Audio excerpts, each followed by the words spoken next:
Bienvenidos a nuestro podcast, Guáchame Testimonios of Resiliencia. My name is Rosario Dominguez. Yo soy Nancy Dominguez Fret, and in today's episode, we are so excited to have Paco Amador here with us. He's going to share his journey immigrating from Mexico to the U.S. and also working as an educator and pastor in La Villita neighborhood here in Chicago. We also want to share that we're actually at Trinity Christian College recording this episode, and we are so excited because this is where Rosario graduated and got her bachelor's degree. Yes, so shout out to the comms class, Dr. Matz's comms class here at Trinity. We're so excited to, for the first time, have a live audience. We're a little bit nervous, too.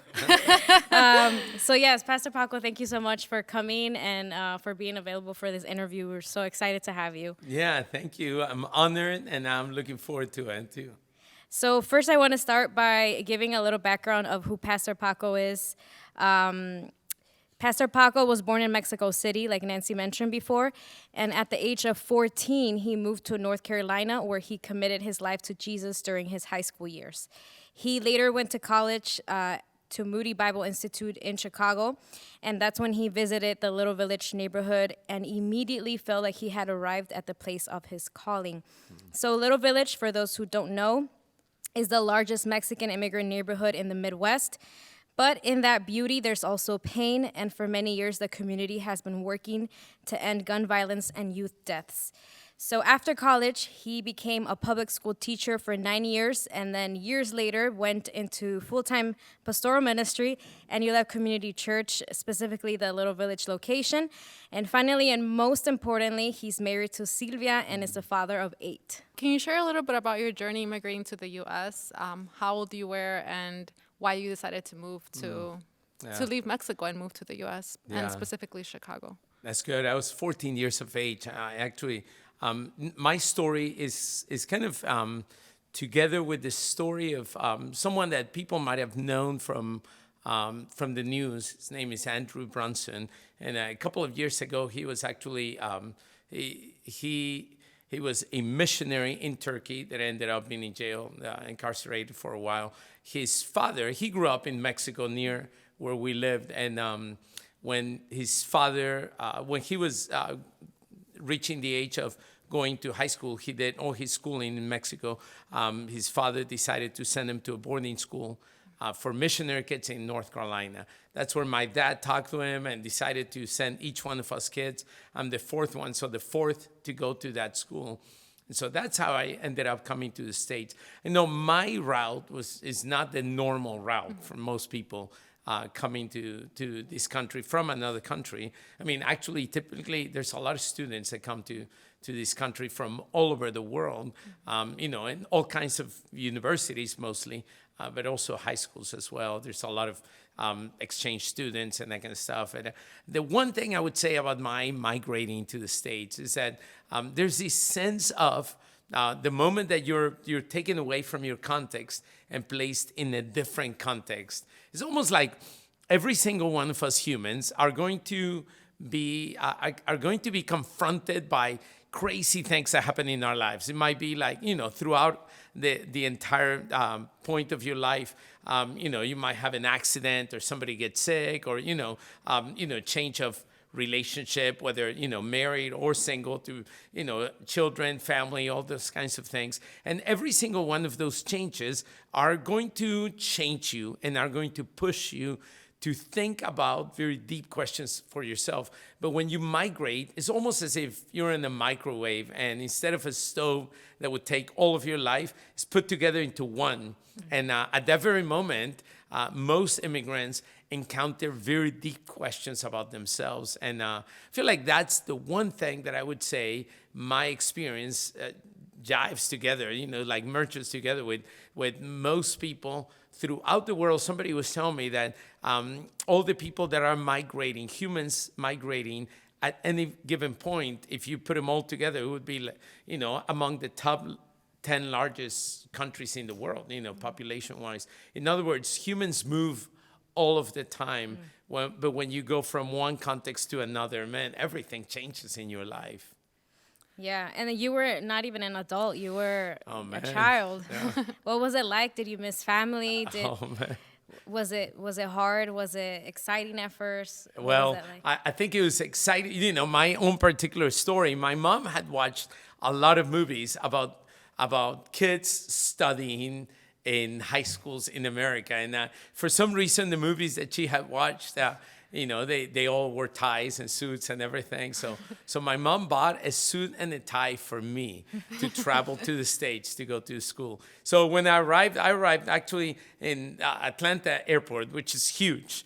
You know, so suit and a tie, little kid. I was shorter and chubbier, and looked like a little round basketball. And anyway, so I arrived, and they told me, hey, your next flight is this flight, and it was a small little plane. You know, probably like 25 people in the plane, and most of them were students going to, say, high school. You know, all of them in tank tops, and chanclas, slippers, and here is the kid coming from Mexico, suit and tie. You know, when you're chubbier, your suit and your tie is like tighter, and the tie. I've never wore a tie. I was so tired, so sweating and everything. And so, anyways, that was my introduction to my school. When we all got up, this van came over, picked us up, and the guy that picked me up was like, "Oh, you're coming to school with us too." And so, anyways, the thing is, everything that has changed. Like, of course, language. You know, I knew very little English. I had taken classes and that kind of stuff, could understand some. When you learn a second language, usually you learn grammar first, how to write it. You don't, that's not how kids learn language. Yeah. Kids learn language by speaking it, Right, trying it out, Yeah. saying funny things. And of course, I knew the written language. I didn't know the spoken language as well. And so language was different. People looked very different than me. Like nobody looked like me pretty much. And the biggest thing, which I feel like that's a big thing when you migrate to another country, is the rules. Which of course we talk about them like culture. So the rules of what's right, what's wrong, what's accepted, what's not, and that even changes throughout the entire country. But the rules were completely different. That's when I kind of realized, oh man, I'm like like an E.T., somebody from another planet living in this, everybody looks sort of the same. We all have two eyes, that kind of stuff, legs, feet. But man, everything is different about this. I miss my family so much. I felt like, that's when you ask yourself very deep questions, about who you are and that kind of stuff. And very searching and hunting questions about yourself. And of course, I love North Carolina has this particular beautiful mountain. That's God's country right there. It's like the Blue Ridge Mountains, just the smell in the fall is amazing. I feel like my heart still gravitates to go there in the fall, Wow. Were your plans to stay in the States, or how did you end up in Chicago and Moody? Oh man, that's interesting. I was coming for 1 year to skip the first year of high school in Mexico and just lose it, but then gain speaking English and just my dad really as a businessman, he was proactive about us being able to have better opportunities in Mexico. He understood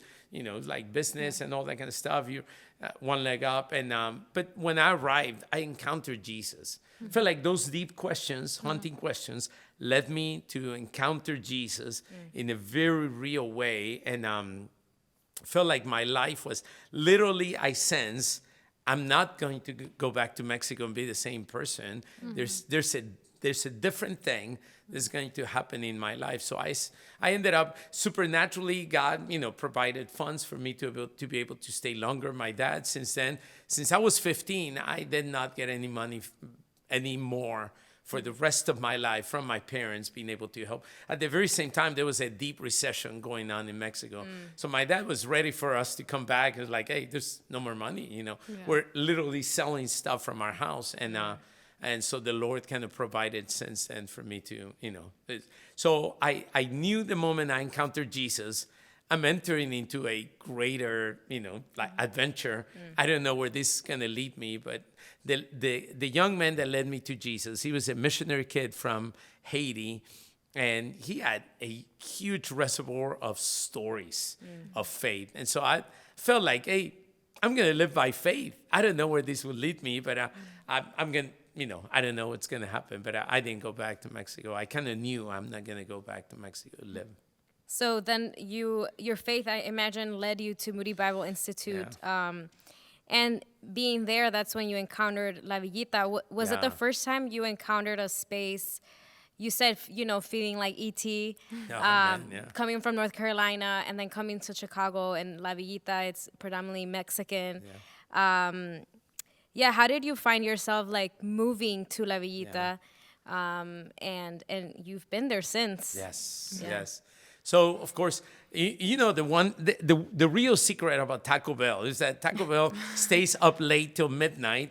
And most of their money is on college students, So at some point, somebody said, Moody Bible Institute downtown. I knew there were a lot of Mexicans all over this Chicagoland area. But somebody said, let's go out for tacos. And so somebody said, hey, I know the perfect place. And so the day that night, it was an evening, and we're driving down. So the entrance of Little Village is an arch. It's a little bit like going to Chinatown, and Wentworth Street has, and you clearly know you're walking into the Puerto Rican neighborhood on, Division and Western. You go on there, the huge flag, 40-foot flag or so, and so at that very moment, we're driving under the arch, and next thing you see is just business, like people walking around. There's a book that is I forget the title of the book. I'll give it to you later. But it's a university professor in sociology, I think in the University of Virginia. He writes a book called How the Immigrant Community, or maybe how the Latino neighborhood saved the American cities. And pretty much most cities have lost their downtownish, So driving into Little Village, it felt like the downtown, even at night, was like an alive community of businesses and people doing life and all that kind of stuff. And it felt immediately like, man, I'm home, I'm home. And something within me that I wouldn't even know how to describe. I didn't even know back then how to describe it. It just woke up. It's like, you're home. And so I felt like at that very moment, I decided, man, this is a place I never want to live here. I never want to leave here. And so I did go downtown, finish my degree, ended up going as a missionary to Spain, but then my heart was always like beating, La Villita. going back to Little Village. We can't blame you. La Villita, right? We know that you were an educator there in Maestro in Little Village for like about 9 years. Yeah. How was your experience transitioning to being a full-time pastor from education? Man. Hey, that was a lot of fun. I felt like being a teacher in a community that is densely populated like that even has like very clear demarcations of, people all over know, hey, I'm in Little Village. I live in Little Village. Or I want to drive to Little Village. I feel like it's the center of, like you were saying, kind of like the center of the heartbeat of the Mexican community throughout the Midwest. And so, so living in a community that has an identity and uniqueness like that, and people kind of do life, even when they leave the neighborhood, their hearts beat back into the community. And so being a community school teacher, I felt like gave me the great privilege at that time, or maybe I should say most educators by far don't live in the community where they teach, so we all have the experience of seeing our, when we were in third grade and then we saw our teacher shopping at like Walmart or something, like, there's my teacher. Big deal. Like, hey, you don't exist beyond the realm of my classroom. But I remember just feeling like, hey, I'm teaching within my community, and these are my neighbors, the same people that I go to church with, that I see at the store, that, we're like in the street blogs, playing and that kind of stuff. So felt like teaching children that were my neighbors. And was a unique experience, but I also longed for the opportunity of being able to impact the parents. You know, as a teacher, you see children and you want to help beyond the school, but there's no way that you can do that without being involved into the life of the parents. So I remember thinking, I've spent almost a decade with kids. Now I'm going to get the opportunity of being able to spend, the next chapter of my life with the parents that are leading these children. And I feel like that was one thing that was in my heart. And man, I wanted to be able to be on both sides of the community. Of course, it has developed in such a way that now as a pastor, I have been able to pastor, shepherd, do weddings and funerals and baptisms for those who were my students back then. Now they're adults, they're older, bigger, bearded, all those things. It's fun to be able to remain in the community. And it's funny because Paco always preaches, well, not always, but a lot of times with props. Like I remember one time I walked in and he had like a sword and he had like you could still tell that he's like the teacher is in there, right? So it's always really engaging to hear you preach because you always like, have like the, I don't know, like that creativity and like to make people laugh and like still get the point across. So that's really cool. Yeah, So as we hear and we see Little Village is a vibrant, very exciting place to be, but then there's also pain. Yeah. So what has it been, first being an educator, but then also being a pastor, maybe as a pastor seeing more of this pain that comes with gun violence or poverty sometimes, injustices sometimes. What has it been as a pastor to walk life with the people from the neighborhood, but also you being a member of this community? The same community.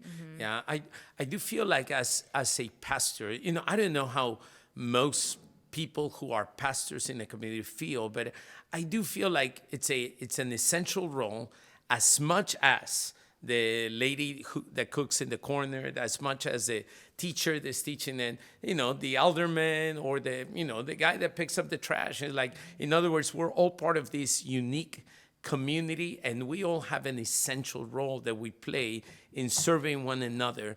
And so I feel like I've grown in the sense that my role is not the most important, is as important as everybody's role, as a parent, as the educator, as the activist, as the government and all that kind of stuff.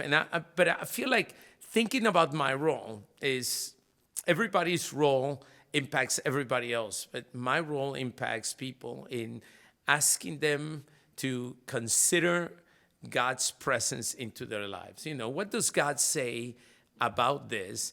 And also, what does God say about what role you're playing in this? So I feel like, by far my role is not the most important or the only one, but is as important as everybody else's. But I feel like, and I remember talking to the congregation when I left my job as a teacher and coming in and saying, I feel like you're inviting me to play this role into your life.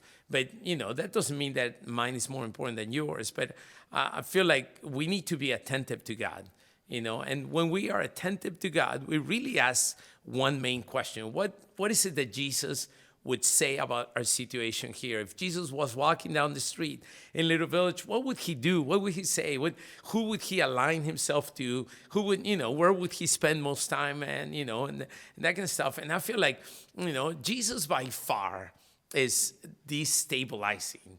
It's like he does what most of us would think, like, what? And so he begins, it's almost like the preamble of the kingdom of God in the Sermon on the Mount. And Matthew chapter 5, Jesus, the Bible tells us that this crazy crowd of, like ragamuffin, all kinds of, people are coming to him, demon-possessed, paralytics, they're all, everyone who's like, sick with diseases, and, they're all coming to him, disenfranchised. And then the Bible says, Matthew chapter 5, verse 1, when he saw the crowds, he went up on the mountainside, sat down, his disciples came to him, he began to say, and he doesn't say, hey, you, he says, blessed are all of you, all of them, the poor. And those are the words he begins his Sermon of the Mount with, the poor, the weeping, the meek, which I feel like maybe understanding the meek is a little bit more like those who always end up at the end of the line, pushed off, to the side, and not the popular ones, not the ones that are very in control of their spirit, but more the ones that are pushed up. Like, blessed are the poor, the weeping, the meek, or the ones pushed off. Blessed are those who are hungering and thirsting for. I mean, that's the beginning of his kingdom, and that's how Jesus has never quit speaking. He's always speaking that way. My kingdom is not for those who have it together. Like, throw the net wide. My kingdom is for everyone. So I feel like we've tried together, try to build a church family who is shepherded by this Jesus, who loves and goes searching for the lonely, the broken, and just saying, hey, this the community that we want to be in. Uniquely, Jesus says, those who hunger and thirst for justice. There's two words in English to translate justice, is justice or righteousness. Righteousness is not a word that we tend to use. Most of us, unless you're like, a cool dude from, surfer dude, you say righteous, something like that. Other than that, you never use that word, We never, except it's like a religious word. But justice is a word that we use all the time, everywhere in America. So Jesus is saying, if you are hungering and thirsting for true justice, immigration reform or police reform or, education reform or whichever reform, Jesus is saying, if you are hungry and thirsting for that, in my kingdom, you will be fully satisfied. I feel like, man, the crowds are hungering and thirsting for justice. Jesus is saying, my kingdom is for you. Just build a church where people who are hungering and thirsting for justice, like, feel at home. Like, man, we're actually seeing something that we long for. Yeah. And I didn't know if I just felt like I was preaching right now. No, you're good. It quit feeling like an interview. You can jump in and say, no, that's good. Slow down. Nancy and I grew up going to Pastor Paco's, the church you lead. So I could say, like, the church very much has become that. Like, there's a need. We step up, like the church in general steps up and finds that need. And now through New Life Centers, which is like the nonprofit of New Life, we're kind of reaching out in the margins, the forgotten youth. There was a need for food during the pandemic. Well, the beginning of it. So the church rose up, volunteers to come put a food pantry together and feeding thousands. So I think definitely over the years I've seen how you've mobilized the church to become this church where they're hands and feet of Jesus, like literally, like they don't just, which prayer is great. We also focus on prayer, but we also follow prayer with action. And I can definitely say that.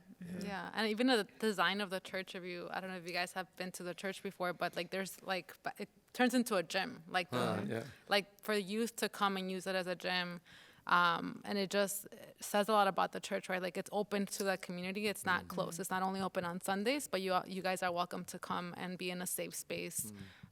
So there's like so much power in that, right? Hey, so funny thing, I actually was looking for a quiet place to go here in the suburbs. So I called a friend that's a pastor. He said, oh, our church building is always quiet. But if you go to our church building right now, that's the worst office, because for me to study Bible, it's like, hey, like 100 people coming in and out. And that is fun. I feel like I enjoy being part of a church like that. I know, like, during the summer, you guys let me work on my preliminary exams there. During the pandemic, it was quiet. It was so weird to be in that building during that time, but I needed quiet. It was the only time that I think since it's been there, it was quiet. Like, the walls were like finally. It was really like, quiet. That was the only time. But we've, like Rosario said, we've known you since I looked like a little basketball. I was chubby too, with my little dress. I remember your wedding. I think I told you that the other day. And it was so hot that day. I remember that day. It was so little. But I know you, right? As a pastor and as a human being. And I know some words that describe you are a follower of Jesus, humble, caring, passionate, selfless. And you're an activist too, in my eyes. Like, you're part of your mission as a pastor is to be an activist, right? Like, you're in the community. People know you, whether they're Christian or not. They know there's Paco going. Like someone mentioned on Sunday, you're like praying for the block. Ooh, sorry. And people know that you're doing that. And we know that La Villita was hit really hard during the pandemic. both because of the pandemic and also because of gun violence.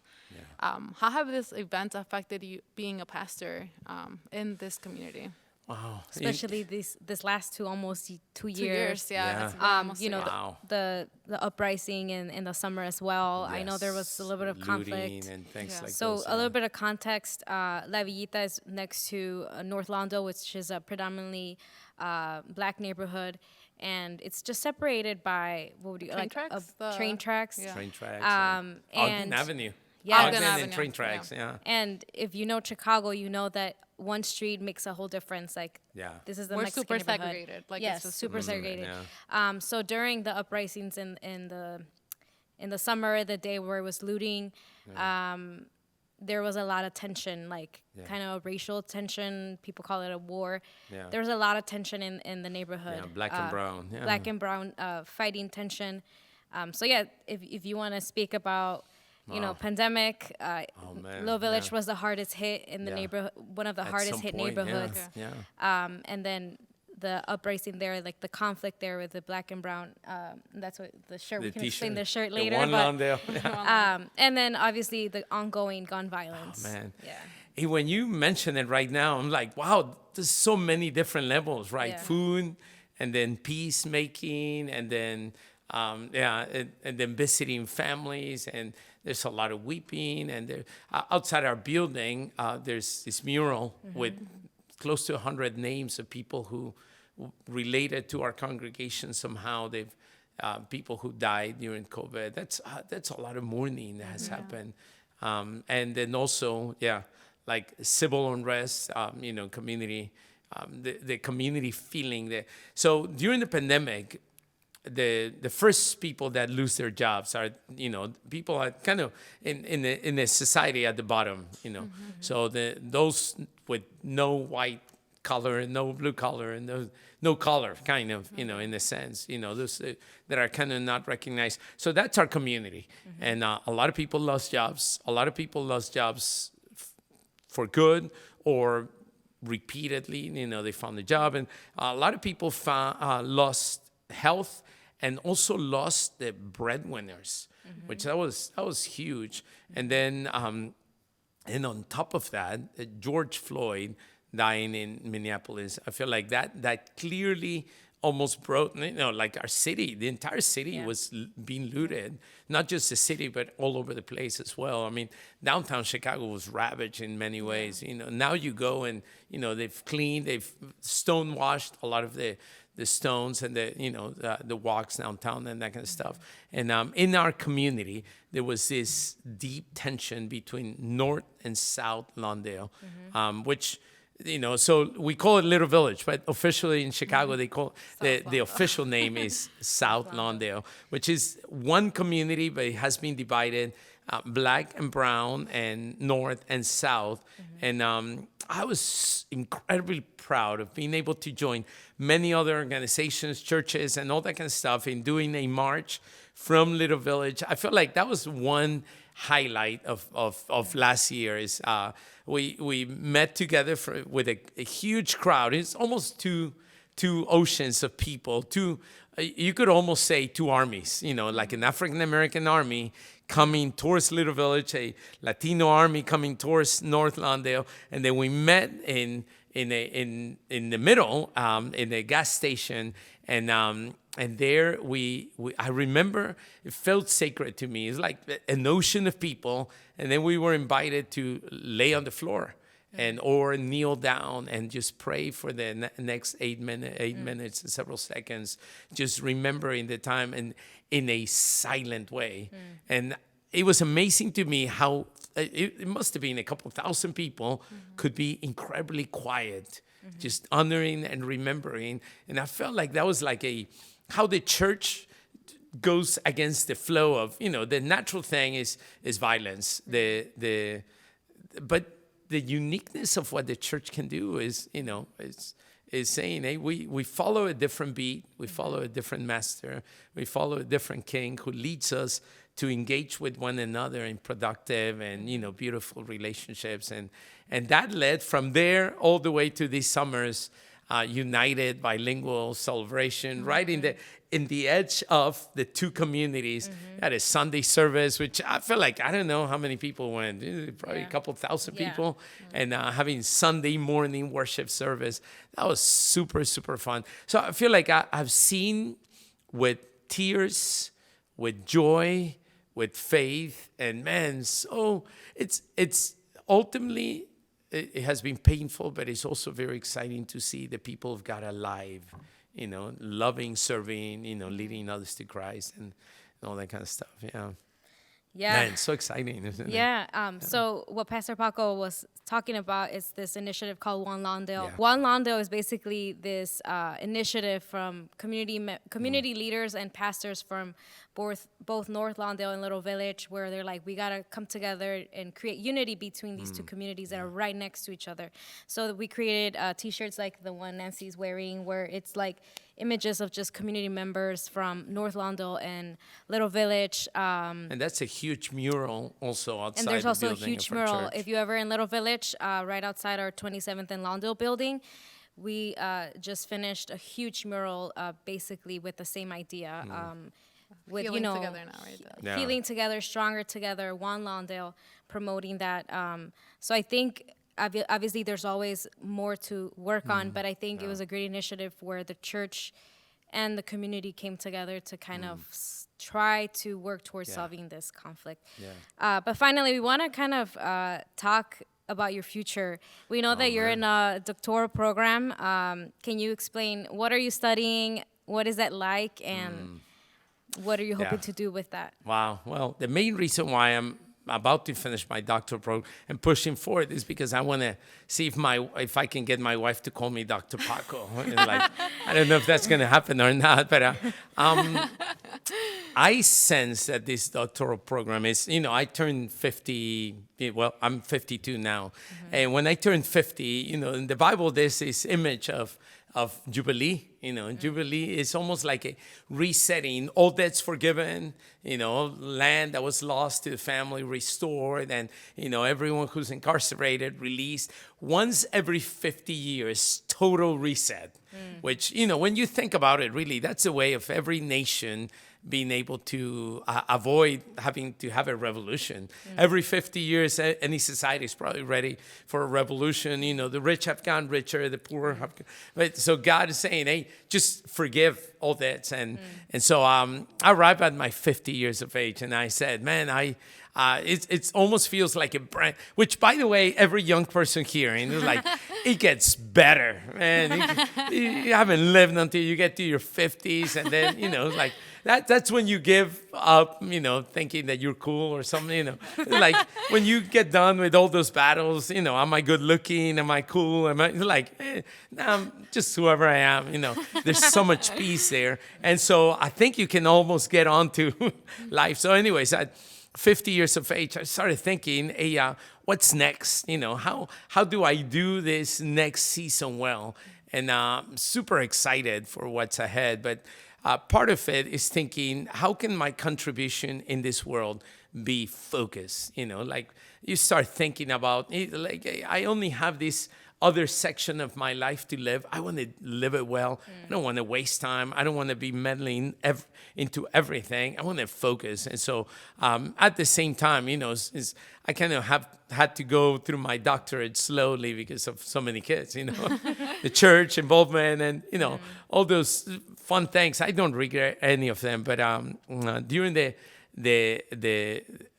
pandemic, actually, you were a great inspiration to me. I was like, if Nancy can be doing the work, then I think I have no other excuse, So, so I think this doctorate will focus me. And the book of Titus, the Apostle Paul's talking to Titus, and he tells him, hey, the reason why I left you in Troas is chapter 1, verse 5. He says, it's because there's some things pending that you need to continue. You need to finish, he says, complete what's lacking and then establish leaders. And then the end of the book is just like a quick, just come to me, So get that thing done and come for the next assignment.